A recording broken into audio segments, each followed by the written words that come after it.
Hey everyone, welcome to episode 5 of the Ask Ron T Show. In this episode, we're going to be talking about the reality of sports in what we're facing with COVID-19.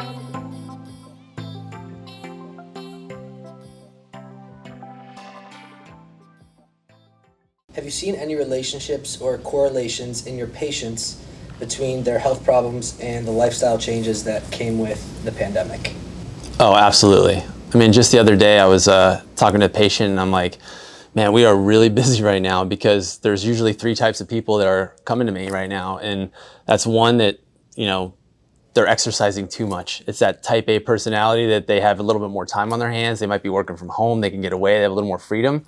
So they're out killing it. And so they're getting more just different overuse injuries and things like that. Then you have the second type that they're not having their normal work setup. So they're basically, they might have a stand-up workstation at work and now they're coming and they're slouching in the couch and it's not as effective. And so over the course of 3 months, that starts to take some wear and tear on your body. You don't realize I guess people are starting to realize how important your work setup is. So, and then the third type, the people that haven't worked out in 20 years and now they think it's a good time to start. And so they're just getting used to working out. Again, more free time. I'm glad that they're doing it. It's just some of them are ramping up just a little bit too quick. So, but other than that, you're definitely seeing a correlation to those 3 things for sure. The lack of spring football and summer workouts and practices, along with Texas schools delaying the start of on-campus classes and activities, including fall sports, also delays athletes from getting acclimated back into their sport before it's game day. What effect do you think this will have on injuries this fall season, and what can schools, coaches, and athletes do considering the circumstances to best mitigate that? Well, I think we're seeing that right now. Like I was talking to you before we started the interview, I think 2 weeks ago saw something like 20 baseball players in 1 week, and it's in their case, it's that they ramped up for a season, they had their spring training, and then it got shut down. And so they don't have the facilities, they didn't have the proper training, and all of a sudden they're expected to come right into a summer season, and their brains are on summer when they're actually still in spring training. So you're just seeing, again, a lot of they're not conditioned to be able to, like pitchers, for examtle, not conditioned to throw that many pitches. Usually by the summertime, their arms they have the endurance built up, they're ready to go, but, it's about being patient, right? It's the same thing, like you said, for going into the fall sports. They're not having the conditioning and the reps, really, So I hope everyone realizes that, and especially coaches, teachers, and parents realize that you can't ramp the kid up like it's a normal season, because it's not. I just hope we take some time, take some patience, and kind of build them into a season rather than just, boom, we're supposed to be playing fall football, we're supposed to be getting ready right now. That's not going to be the case this year. It needs to be a slow ramp up.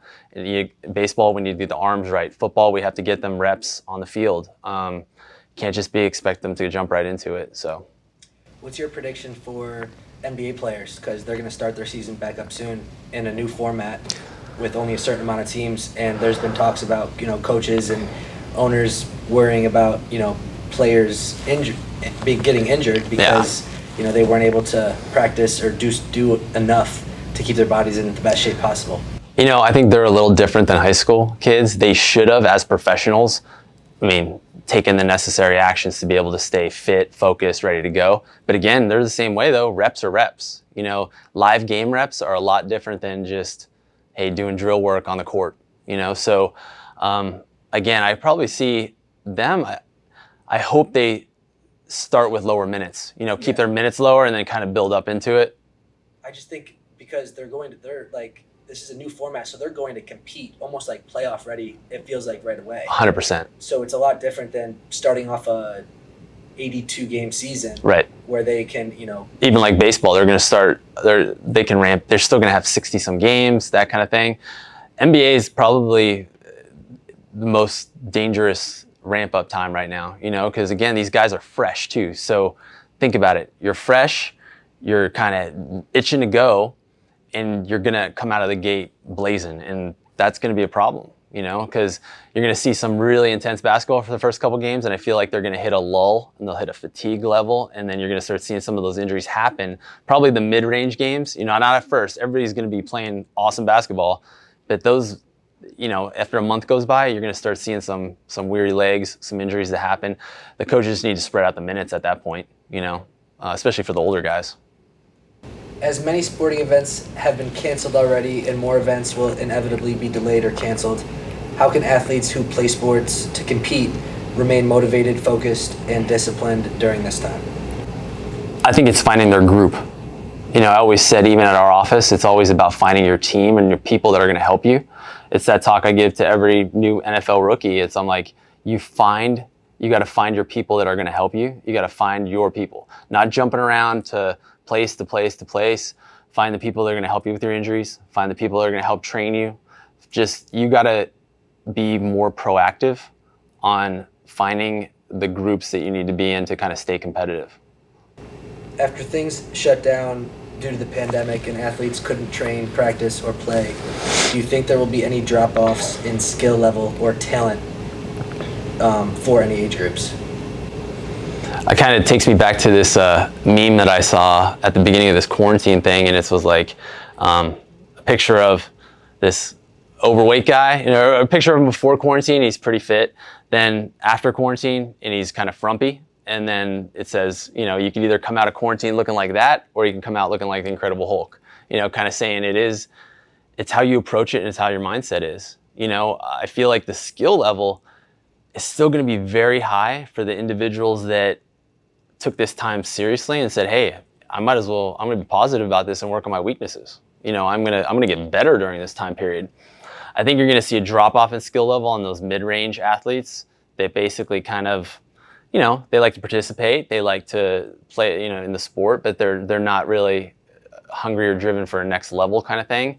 I feel like that's going to go down a little bit. So I think you're going to take away that mid-range athlete. You're going to have either their skill level is going to drop off, and you're going to have the high-level kids that are motivated. Boom. You might even see a mid-level kid that's highly motivated that came out crushing it during COVID, and all of a sudden is like, wow, where'd this kid come from? Well, he worked. He kind of put the time in. If you think about it, though, I always said this to parents at home. If you're going to play at a next level or an elite level, it'll find you. Like, you don't have to put your kid in a sport 24 hours a day to be a professional athlete. I mean, how many times I've had that conversation that, like, most every professional athlete I know has played multiple sports.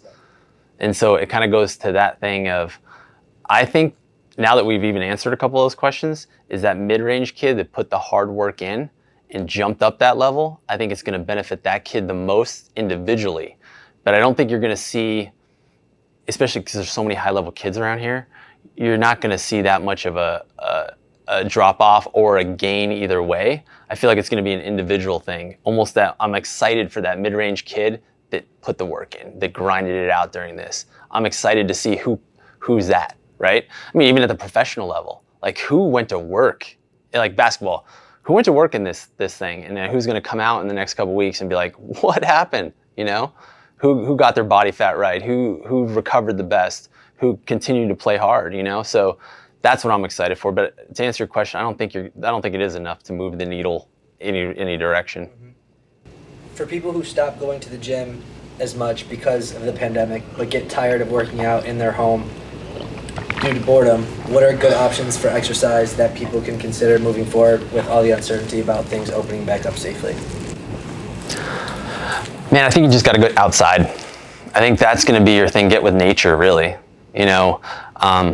I find during this whole thing, I built a little home gym, and it's been awesome. I actually enjoy it. I enjoy it more than going to the gym. It's just better for me.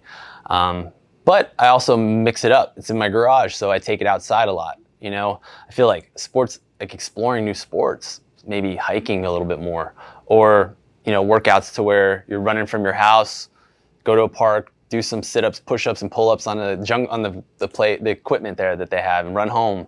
I feel like taking the time to just enjoy nature a little bit more, I feel like that's a positive way of dealing with this. And also find a good couple, your small group of friends too, that you can kind of lean on. Maybe explore some, kayaking together, different things like that. I think outdoors is going to be beneficial. First of all, it's healing, it's grounding. These times are stressful.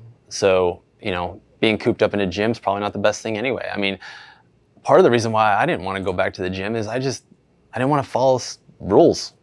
I'm like, and it also is a constant reminder. Like I use working out as an escape. And if I would go to the gym, it's a constant reminder that things are jacked up. Wear gloves, wear a mask, wear this. I'm like, dude, if I'm using something that I'm trying to escape and be healthy, and I constantly reminded that there's something wrong, it was more draining for me than it was healthy. Do you think that there's been a lot of athletes who, while everything was normal and, you know, their schedules were normal, school was normal, you know, practices, trainings, all of these things were normal, do you think that youth athletes have found other interests or things that they now enjoy alongside? Oh, I hope so. Yeah, I hope so. Even like my guy that's playing for TCU next year, pitching, he did a custom pair of shoes for me. Savage Customs, a little shout out for my guy out there. But that's pretty cool. I mean, basically when we first went to quarantine, he just sat down and did a bunch of shoes. I hope kids found some new hobbies. My kids started fishing. I mean, we just kind of got some fishing poles and went for it, you know, never fished before. Scootering, my kids did some scootering, you know, and so I hope they got a little more balance with this. I mean, if that's the positivity or the positive thing we can take from this is a little bit of balance. I mean, even for the stage dad and mom on baseball and gymnastics and all this kind of stuff, I'm like, man, I hope this might have been the best thing for your kids. I was like, hey, give them something else to do, you know? No, so I hope so. And I think you will see that just from even those couple examples. It's just I randomly ripped off. I'm like, man, yeah, we've gotten more balance. Cool. That's all I got today. Awesome. Cool. That worked, dude. Those were good questions though, man. Yeah, I like those questions.